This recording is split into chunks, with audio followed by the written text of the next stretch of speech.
My name is Shirvani and I have Epidermolysis bullosa. I'm one of the oldest living people in the world with this disease currently. They call it butterfly skin, although I don't really like the term. Butterflies are beautiful. And EB is anything but pretty, it's anything but beautiful. It's pain, it's suffering. It builds my confidence to know I've been able to defy and do things that people said I'd never be able to do.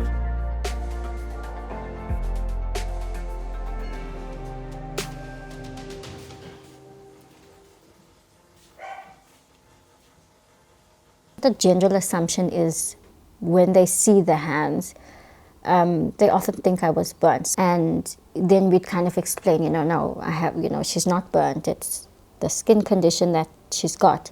The type that I have is called recessive dystrophic, which is one of the more severe types of EB that you get. And what actually happens is the skin shifts against each other with the slightest amount of friction, and that results in a huge blister, which we call blisters. They're usually filled with blood or fluid, and the skin itself can actually tear off completely, much like a third-degree burn. We lived in a very close community, mainly Indian community, because this was post-apartheid. And you get a lot of the old wives' tales that says you must have eaten something or you must have done something. It was just not accepted that it was a body illness. I think in South Africa at that time, Shirvani was the only living child with EB. And they literally told us in a nutshell, take her home. They can't keep her in hospital any longer, and she's got a maximum of 6 months to live. It's like our world collapsed. So just literally everything came to a grinding halt. Then rolling up these bandages after they've been washed is a family chore. We all get involved. There's nothing that I can say that EB doesn't affect. It affects absolutely every single minute of every day. So they call it butterfly skin because if you think about how thin the wings of a butterfly are, although I don't really like the term butterfly skin, if I'm honest, because if you think of a butterfly, butterflies are pretty, butterflies are beautiful. And EB is anything but pretty, it's anything but beautiful. It's pain, it's suffering. Childhood was the toughest years of my life. It's hard even thinking back to those years and talking about it. One of my earliest memories I have of being confronted with having EB, I was 6 years old and we had the nurses come into school to do vaccinations. And she says, you are never going to be able to have kids and you'll never be able to marry and have a normal life because of your skin being the way it is. Yeah, you're not thinking at that stage about the rest of your life. You're a child. It broke me, that moment.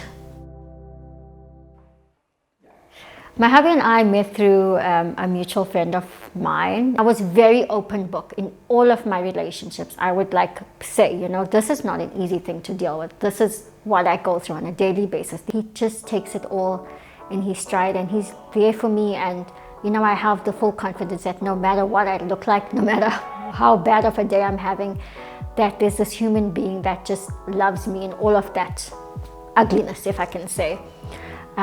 He's just amazing. He's really a wonderful, wonderful, wonderful guy. Can you help me with this, bro? Please. I struggle a lot with opening taps, opening jars, opening bottles, all of that kind of stuff. Anything that's going to require pressure on the hands, I would say. Even just cans. And I'm not a very patient person. I get frustrated. I'll snap or throw it, and then my husband will hear me and he'll come and be like, okay, what did you do? What do you need? And then he'll help me get it off. I think Shirvani is inspirational. I don't think it's definitely not a normal marriage because Shirvani has her own challenges, but she never ever complains about a condition or how tough life has been to her or whether her life's going to be shortened or anything like that. It's part of my duty to take care of her, although she probably takes care of me more than I take care of her. The wheels on the bus go round and round all day long.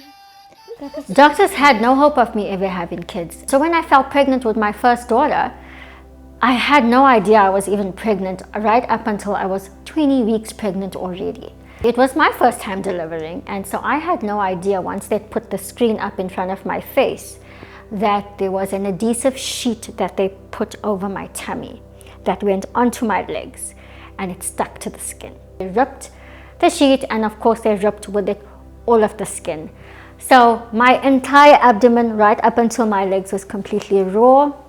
I was lying there with no skin on my body whatsoever. Yay, good job.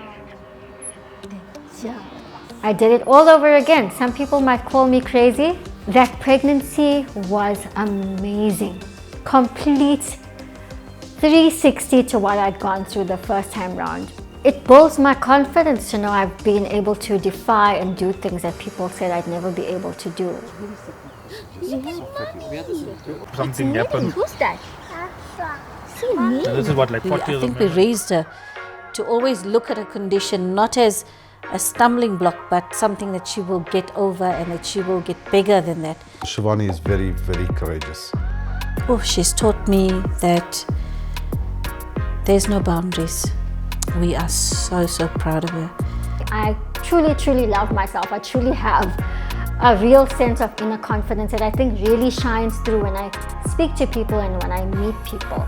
You ultimately write your own narrative. You know, whatever it is that you want to do, just do it. You should never put somebody in a box just because of what you see. You know, they're capable of so much more than what you're seeing, and I think I'm truly proof of that.